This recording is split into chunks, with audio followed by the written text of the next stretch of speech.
ইরানের সামনে দুটি পথ, চুক্তি নাকি আত্মসমর্পণ। ডোনাল্ড ট্রাম্পের কঠোর বার্তায় একই অবস্থান নিচ্ছে তেহরান।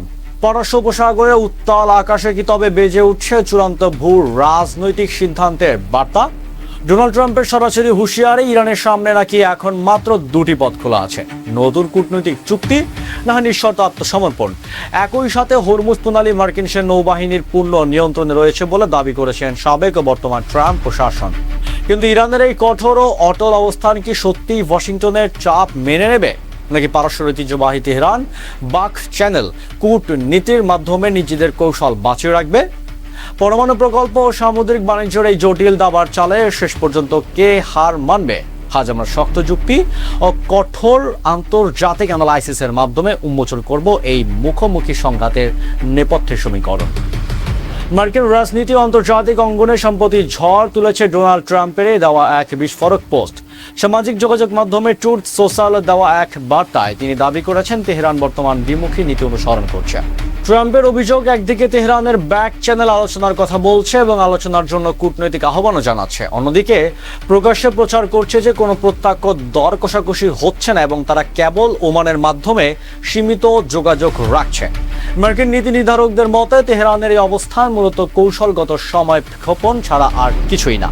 তবে এই উত্তেজনার সবচেয়ে সংবেদনশীল জায়গাটি হলো হরমুজ প্রণালী। বিশ্বে ব্যবহৃত তেলের 1/5 পরিবাহিত হওয়া এই কৌশলগত রুট নিয়ে মার্কিন যুক্তরাষ্ট্র দাবি করছে তাদের নৌবাহিনী প্রণালীর মুখে এক শক্তিশালী নিরাপত্তা বলয় বা ইস্পাত প্রাচীর তৈরি করছে। ওয়াশিংটনের পরিষ্কার বার্তা, কোনো নতুন দ্বিপাক্ষিক চুক্তি অথবা পূর্ণাঙ্গ অর্থনৈতিক সামরিক আত্মসমর্পণ ব্যতি রেখে এই রুটে তাদের আধিপত্য শিথিল করা যাবে না। আন্তর্জাতিক জলসীমার এই নিয়ন্ত্রণে কেবল একটি আঞ্চলিক যুদ্ধ নয়, বরং বৈশ্বিক জ্বালানি বাজারের উপর প্রভাব বিস্তার করার সরাসরি কৌশল। কিন্তু প্রশ্ন হচ্ছে, তেহরান কি সত্যিই ট্রাম্পের এই দুই শর্তের সামনে মাথা নত করবে? ইতিহাস বলে ইরান কখনোই বাহ্যিক চাপের মুখে সরাসরি আত্মসমর্পণ করেনি। তেহরান প্রকাশ্যে জোর দিয়ে বলছে ওমানের মতো নিরপেক্ষ দেশের মাধ্যমে তাদের ব্যাক চ্যানেলে যোগাযোগের মূলত আঞ্চলিক স্থিতিশীলতা বজায় রাখার জন্য, আন্তর্জাতিক চাপে মুখে নতি শিকারের জন্য নয়। ইরানের সামরিক বিশ্লেষকদের মতে আমেরিকা সমুদ্র সীমায় চাপ বাড়লেও ইরানের নিজস্ব ব্যালিস্টিক ক্ষেপণাস্ত্র ও সামুদ্রিক ড্রোন প্রযুক্তি পারস্য উপসাগরের যে কোনো অনাকাঙ্ক্ষিত পরিস্থিতিতে মার্কিন ইউএসএস নৌবহনের জন্য এক কঠিন বাধা হয়ে দাঁড়াতে পারে। এই সংঘাতের কেন্দ্রবিন্দুতে রয়েছে ইরানের পরমাণু কর্মসূচি। ট্রাম্প প্রশাসন সাফ জানিয়ে দিয়েছে যে কোনো অবস্থাতে ইরানকে পরমাণু শক্তির চূড়ান্ত দ্বারপ্রান্তে পৌঁছাতে দেওয়া যাবে না।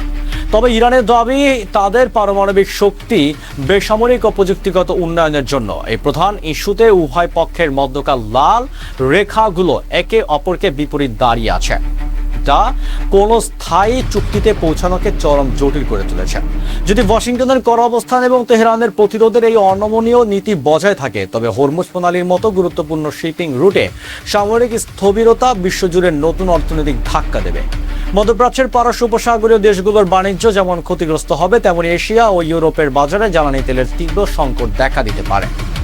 ট্রাম্পের এই কড়া হুঁশিয়ারির পর ইরান কি কোনো কূটনৈতিক চুক্তির টেবিলে ফিরবে, নাকি পারস্য উপসাগরে বজায় থাকবে এই টান সামরিক প্রতিরোধ? তো বন্ধুরা, ট্রাম্পের বার্তা এবং ইরানের অটল রাজনৈতিক অবস্থান নিয়ে আপনাদের মূল্যায়ন কি? কমেন্ট বক্সে আপনার যুক্তিযুক্ত মতামত লিখে জানান। আন্তর্জাতিক ভূ রাজনীতি, সামরিক প্রযুক্তি ও গ্লোবাল নিউজ অ্যানালিসিসের পলিসি ফ্রেন্ডলি আপডেট পেতে ভিডিওটিতে লাইক করে চ্যানেলটি সাবস্ক্রাইব করুন। দেখা হচ্ছে পরের পর্বে। ধন্যবাদ।